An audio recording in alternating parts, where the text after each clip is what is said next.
So getting into the meat of today, word finding after brain injury and concussion.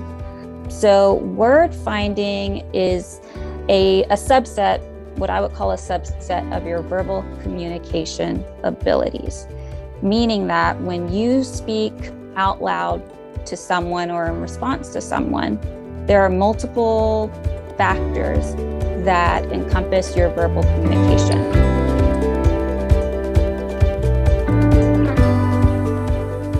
So before we get started today, I just wanted to get a sense of how many of you have had experience working with a speech language pathologist before. What I can definitely tell you is that the range of services that a speech language pathologist offers is pretty vast. There are a lot of different areas that we are educated in terms of specializing, but then there are certain areas that speech pathologists will more so treat than others. And today, word finding is one of those areas that I work on pretty much on a daily basis.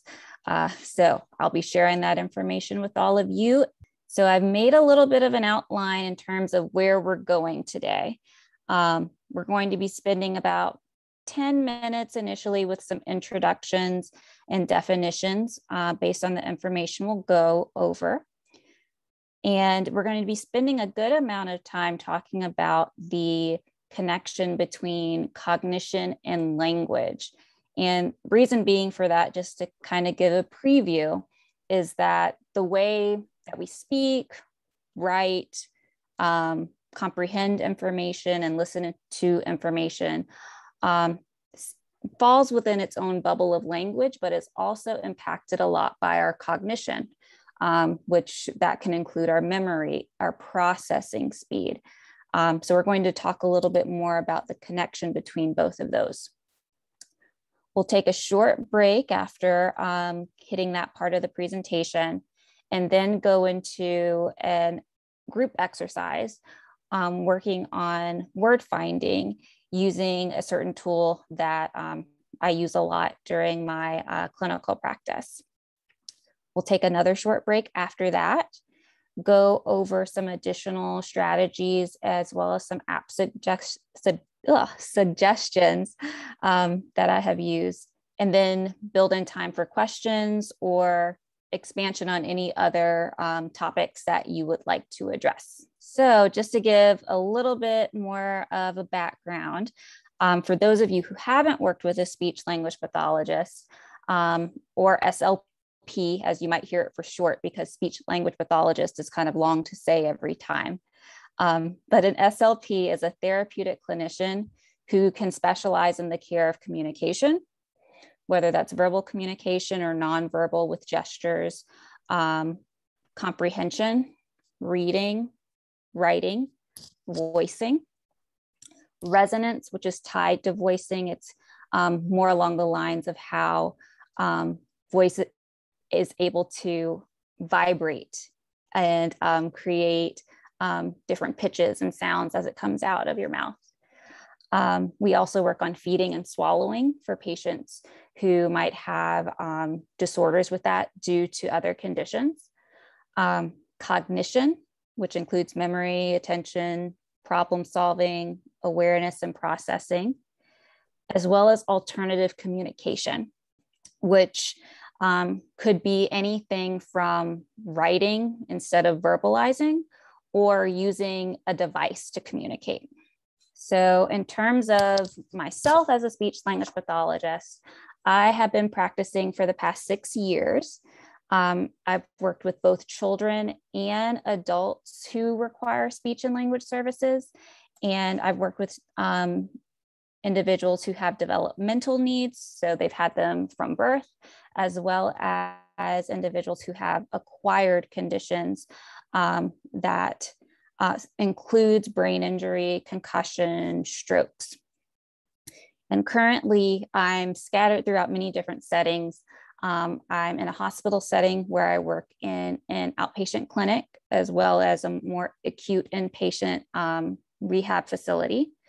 I also see private clients through my practice, Cognition, Speech and Language. I am involved in support groups such as TBI Thrivers and Love Your Brain, which is where I've met many of you from. And I'm also affiliated with my undergraduate university, providing remote therapy for college students and high school students with more developmental needs as well. And then this little banner down here, ASHA is the American Speech Language Hearing Association. It's the national association that oversees all speech language pathologists in the US. And once you reach a certain point in practice and acquiring a certain number of hours, you are eligible for what's called your Cs, your Certificate of Clinical Competence. So it shows that you've gained enough hours in terms of working with individuals with different speech and language needs. So getting into the meat of today, word finding after brain injury and concussion. So word finding is a subset, what I would call a subset of your verbal communication abilities, meaning that when you speak out loud to someone or in response to someone, there are multiple factors that encompass your verbal communication. It's the level of detail that you might provide, how you're able to organize information and maybe elaborate on information that you're giving. But then word finding also plays a role within that as well, in your ability to be able to retrieve a word that you are talking about and then bring that out verbally. But as I was mentioning before, word finding can definitely be impacted by cognition, which goes back to like the memory, attention, and the processing aspects that I was touching on earlier. And so it's important that we don't just look at language by itself, kind of in isolation, that we're looking at both language and cognition together, because there are features of both which definitely impact word finding and how an individual is able to communicate with someone else after sustaining an injury. Hey, Devon, really quickly, I have a question. Absolutely. I think that previous slide was so insightful, and I guess the immediate question I had, since you've been licensed for practicing for about 6 years,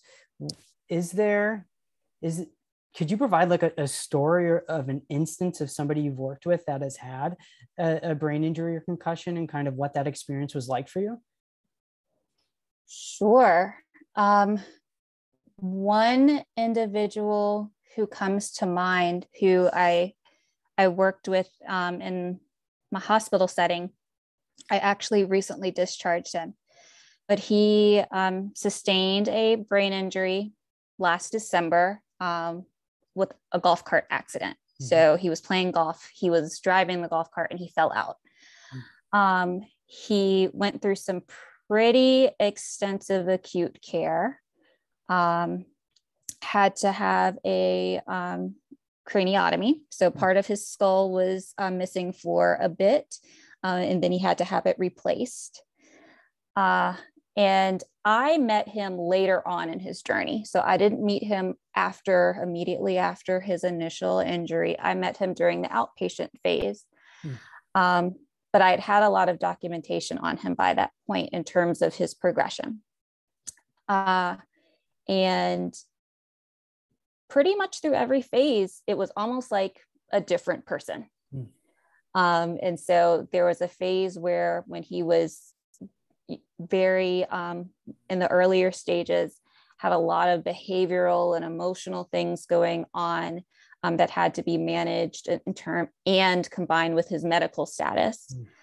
Then once things were more stable medically and with the management of behaviors and emotions that came right after his injury, when he transferred to the outpatient setting, he had, I guess what we would I've commonly heard in some of our conversations that he looked like nothing had happened, with the exception that he had a helmet, but otherwise was up and walking, talking.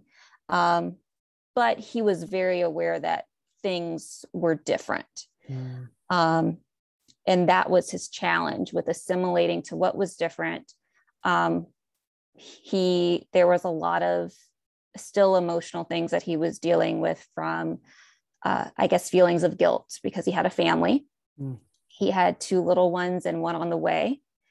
And so that was very hard in terms of managing his own care, but also wanting to be home. So the progression that I tend to see, I think long-term is still early within the healing process. I'd say I would see patients anywhere from a week after their injury to maybe 3 to 4 months after.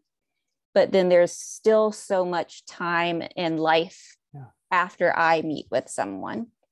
So it's really a snapshot. And what I see, I know is not the end point of what I see. So what we're going to get into now is some of the definitions of language and cognition so that we can tie the two together. And so for language, it is considered a rule-governed behavior, meaning that there are specific aspects of language that we might not realize that we do in order to have it happen, but there are rules that we stick to and that are kind of unspoken that allow this behavior of language to happen. And so it's defined as the comprehension or use of spoken, written, or another communication system. And so just listing out what those other things would be with spoken language, listening as well as speaking. Written language also includes reading as well as writing.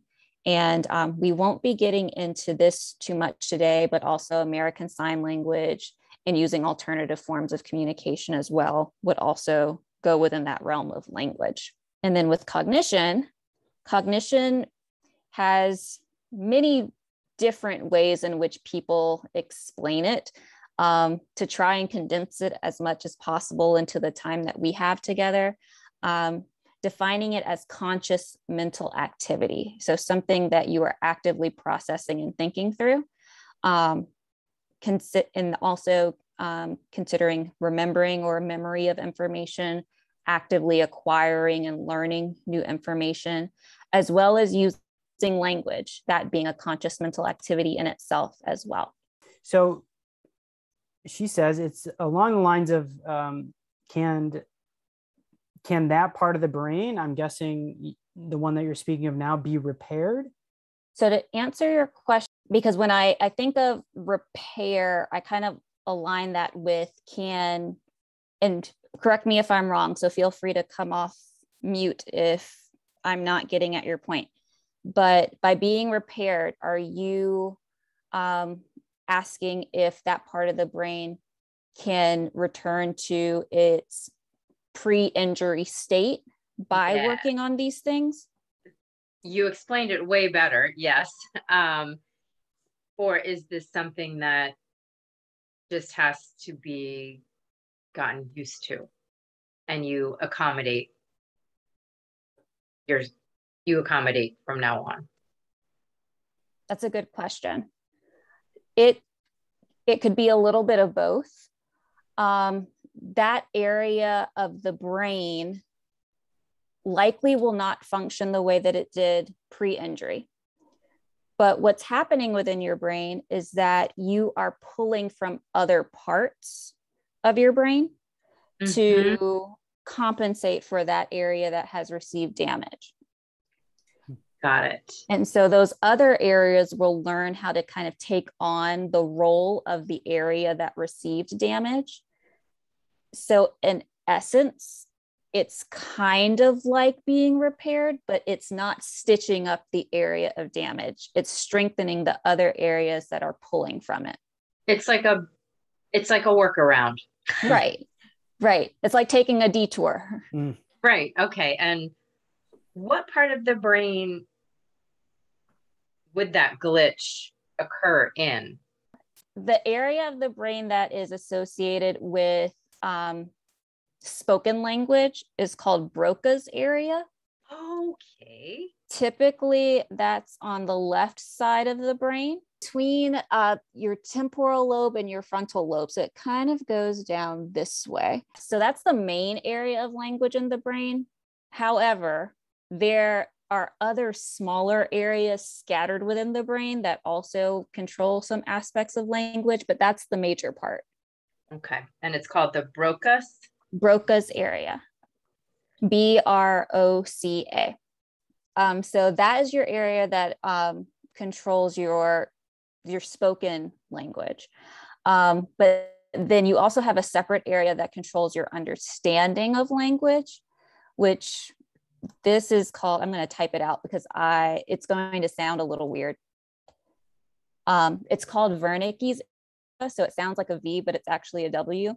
Oh. And so that is also typically on the left side of your brain, but it runs more lateral along your temporal lobe.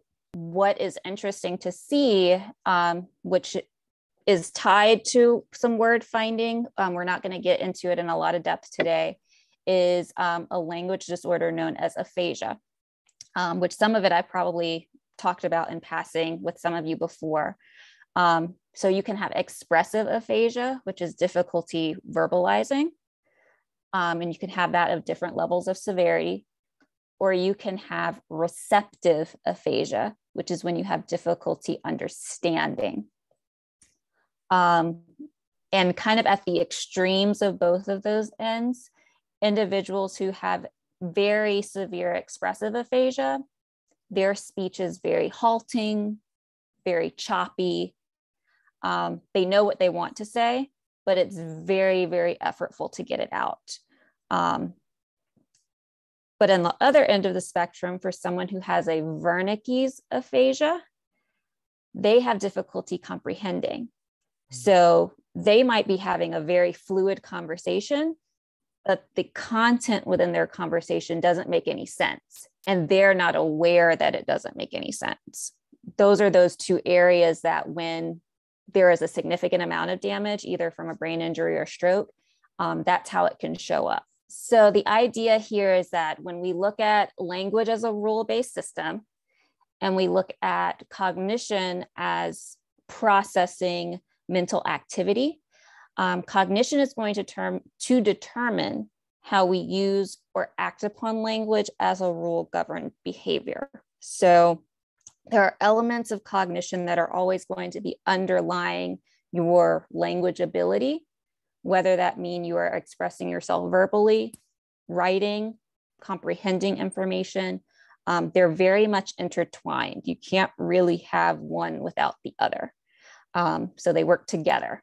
So I know this is a very busy slide. What I'm going to do is take it one section at a time to really reiterate what component of language we might see on the surface, but then what is the cognitive aspect that underlies that. So for this first bullet, taking more time to name an object, action, or person, that is what we would see language-wise. So verbally trying to get that information out, but the time is needed in order to get to it. The underlying cognitive process in that would be processing speed. So how quickly you're able to do that, or how efficiently. That's also can show up in elements of word finding as well. There might be changes in taking more time to read and understand text. That's something that commonly I'll have patients come and talk to me about, like, I used to read articles on a daily basis, and now I can barely get through a sentence. So this is a very multifaceted cognitive challenge that includes information processing. So again, which goes along with processing speed. How quickly are you taking in information? How efficiently you're taking it in? Also visual scanning. and that motor planning piece of going from left to right, top to bottom. So those are some of the underlying cognitive processes that can impact your ability to read and understand information. The third bullet here is a little bit different from the first because I wanted to differentiate between taking more time to name something and just being unable to recall it, which is different. So being unable to recall the name of an object, action, or person more so falls within the realm of maybe some memory and as well as word finding. Difficulty listening to and following verbal conversations and instructions. That includes a bit of your memory termed your working memory, which that was a presentation Robin and I did a little while ago in terms of your ability to really be able to hold information and use it as effectively as possible. That is a cognitive process that underlies listening and following conversations, as well as your auditory attention, which is basically your listening. How well are you able to listen to information? How long are you able to listen to information? And how much are you actually getting out of listening? Are you listening to the beginning as opposed to the end? Or are you picking up information on the end and you zoned out in the beginning, and everything in between? This last part, if verbal communication is kind of choppy, halting, effortful, kind of similar to the Broca's aphasia that we just talked about, but it could be at varying different levels of severity. There could be challenges with processing information. Also, organization and planning, like how sometimes what people will describe to me is that my thoughts and what I want to say verbally, they're not syncing up. So one will come faster than the other, which then impacts your sequencing and how well you order information. And elements of attention can impact that too, which I'm thinking about that more from a self-monitoring standpoint. So if you have someone whose communication is very effortful, but then they're not actively monitoring that to stop, try and repair and start again, that can be a bit challenging for communication situations. So this is kind of just an overview of some of the ways that we see language on a daily basis, but cognition underlies it. And don't feel like you have to take notes on this entire page.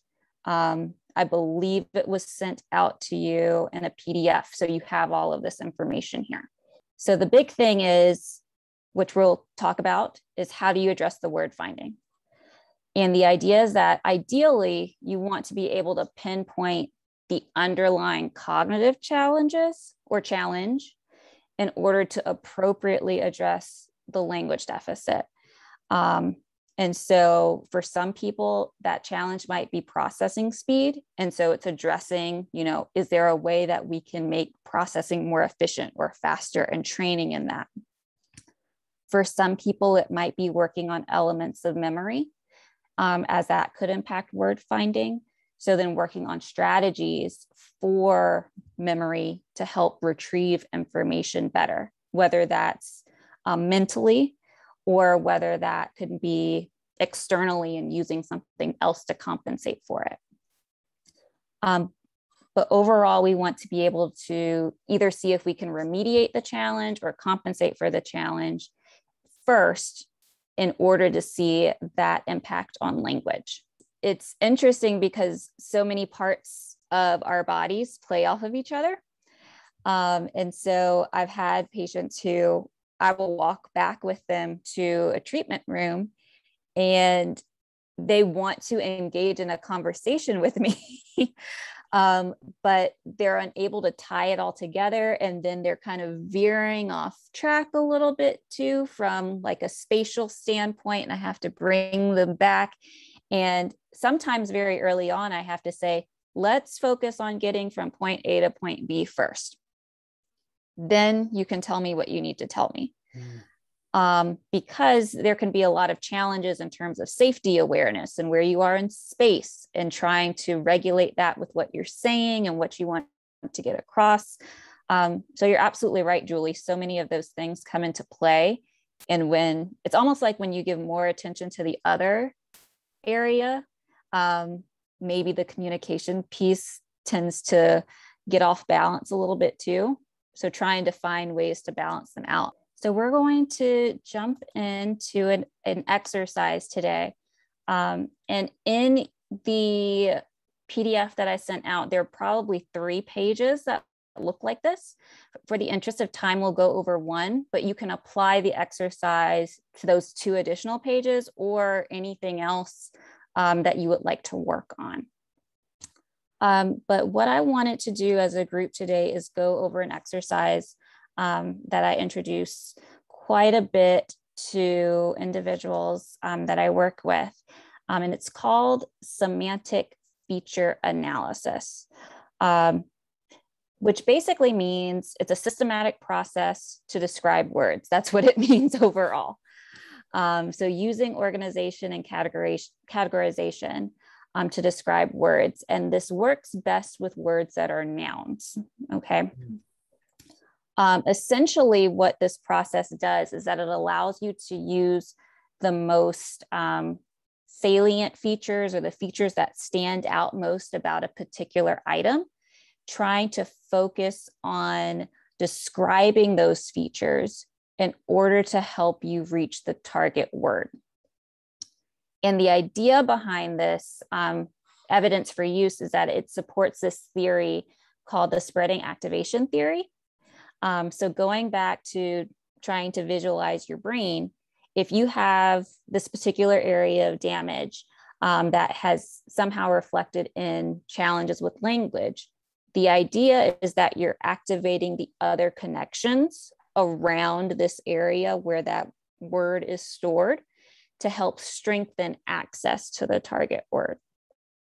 So that kind of goes back to Nicole's question earlier. Does that area of damage get repaired in some way? And it's not explicitly repairing the area that has been damaged, but it's strengthening the areas around it. And so you're calling upon other areas of the brain to kind of recoup the abilities that you might be having challenges with. So the reason I picked the images that I did was because there is actually a particular assessment and it has a lot of pictures in it that goes through this process, but I picked ones that typically people tend to have trouble with. And it's ones that it can either, you might have trouble with it for 2 reasons. One could be a true word retrieval issue, and it's something that you know what it is, but it's just not coming out. For other people who I'll take out of this equation, they'll just say, that's something I've never been exposed to in my life, culturally, or, you know, just where, like, I've never had to use what this is, for example. So taking that aside and working more with the people who you might have been exposed to this item, but it's just something that's not coming to me right now. So the idea behind this, without naming this item, you're working on these other areas to systematically describe the item, which is the idea behind semantic feature analysis. So thinking about the group or the category that the item belongs to, what type of thing is this item? If you were to find it in a store, what aisle would you find it in the store, for example? Location, where would you find this item? And again, you could think about that within your home or in the grocery store, for example, as well. To try and narrow it down and describe it by its feature of location.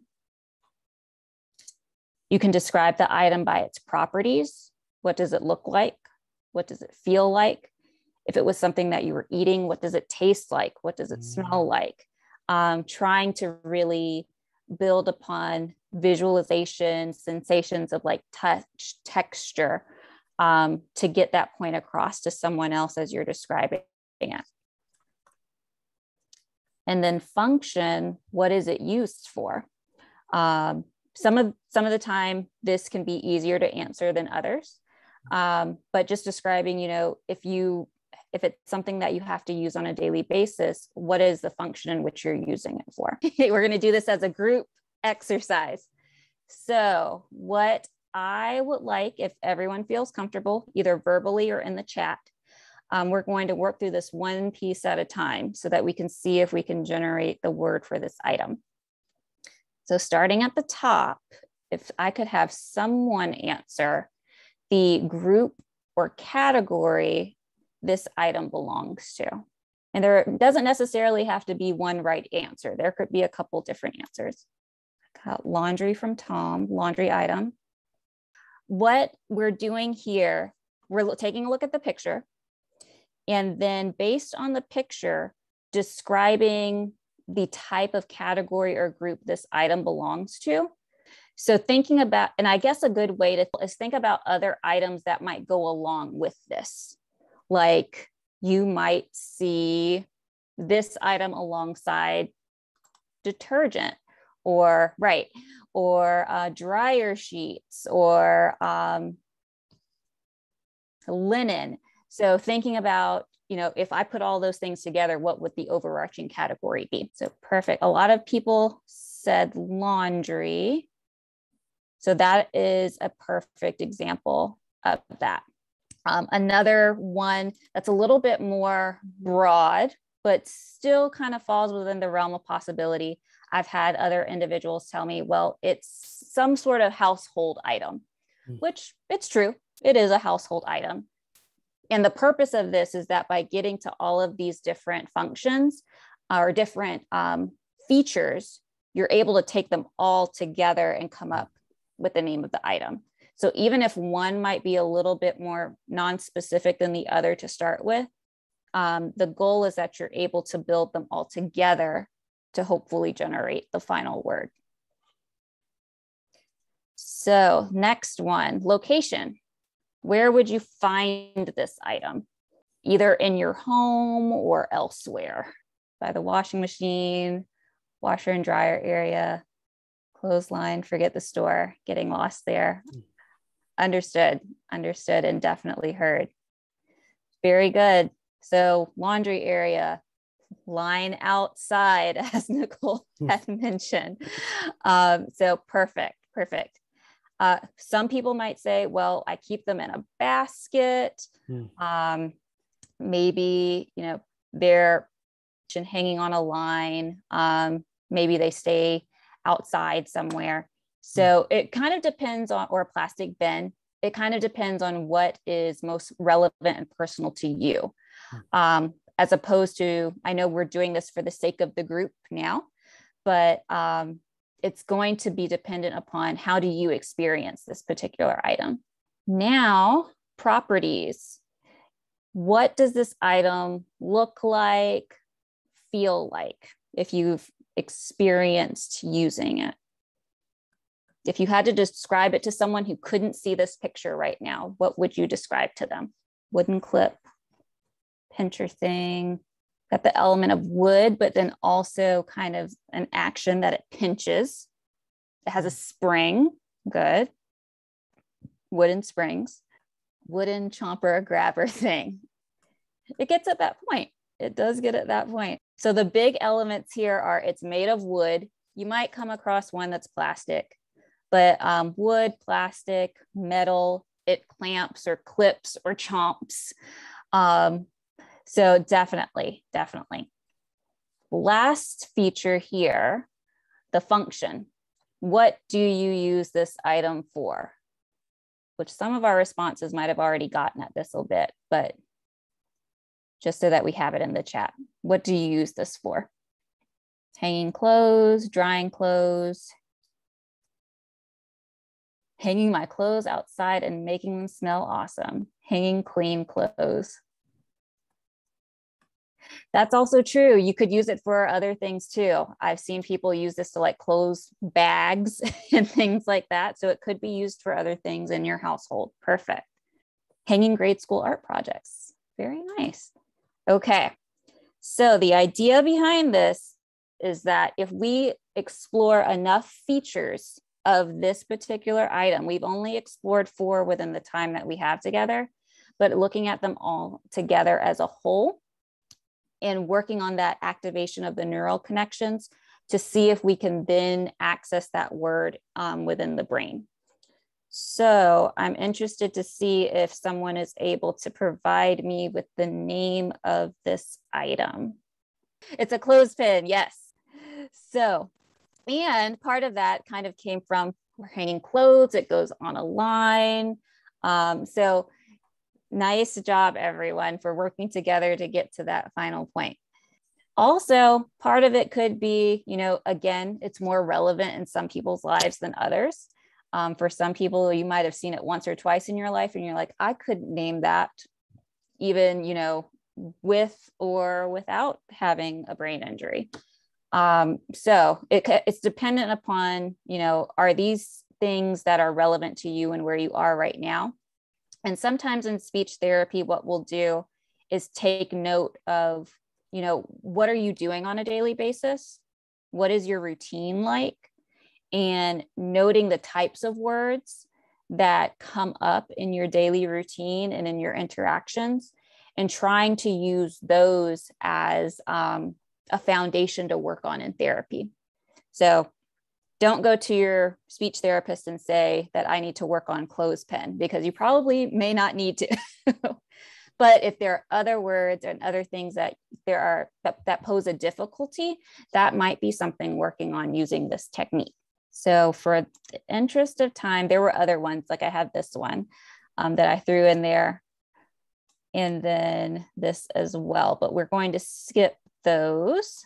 So some additional strategies, which I would consider more compensatory strategies, in the sense that they aren't specifically working on improving the skill of word finding at a mental level, but they're improving your use of other skills to compensate for the word finding. And sometimes we have to use a mix of both. Sometimes we are working on trying to improve the word finding skill, but then also providing strategies in the interim so that you have things that you can use to help speed along the process. For some instances, it might be appropriate for you to take more time. So delay trying to find the right word, maybe take a break, step aside, seeing if it comes to you later. For some people, they really just have that time and that processing element that is a struggle for them. But given the time, they're able to come about finding the right word. So that might be a strategy. Using synonyms or other associated words can be good strategies as well, because it ties back into our exercise with semantic feature analysis. It can sometimes be used to activate areas around the word you're trying to get at, which is helpful for you. It could also be helpful for the communicative partner that you're working with or talking to, because it gives them a sense of what you're trying to get at in the conversation. Looking it up, this is something I've used with some of my patients who are very multimodal users. So they might like to incorporate use of a phone or use of some other type of technology to help them try and find the right word. Like maybe it triggers when looking at a message, or it was something that was in their browser that they were searching, you know, a couple of weeks ago. So trying to use other methods to get to it. And then narrowing down by category or group, like we did in the semantic feature analysis, and trying to get closer to an item that way. Like, is it a household item? Is it a food? Is it a type of clothing? And starting there. So just finishing up, I wanted to provide you all with some suggestions of some different areas that you can explore on your own time as additional resources. I have used all of these resources within my treatment settings. And I'm not affiliated with any of them, just to disclose, I am a user only. But Tactus Therapy and Lingraphica are two very similar companies that make similar types of apps. So you just might have a preference for one or the other, but they are pretty much like all encompassing language apps. They work on reading, writing, they'll work on verbal expression, they'll work on, they'll have videos, or they'll have interactive material that you can change the level of difficulty with and practice and continue to move up or bump down if you need to. So those are two really good type apps to use. Constant Therapy is something I've used more recently, and I really, really like it from the stance that they're doing a lot of research behind the use of the app. But the app has been specifically designed for individuals with brain injury as well as stroke, and breaking it down into both speech and language activities, but as well as cognitive activities that you can work on each day.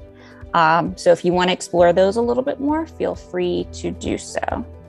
And then I just have my contact information that I can leave up for a little bit.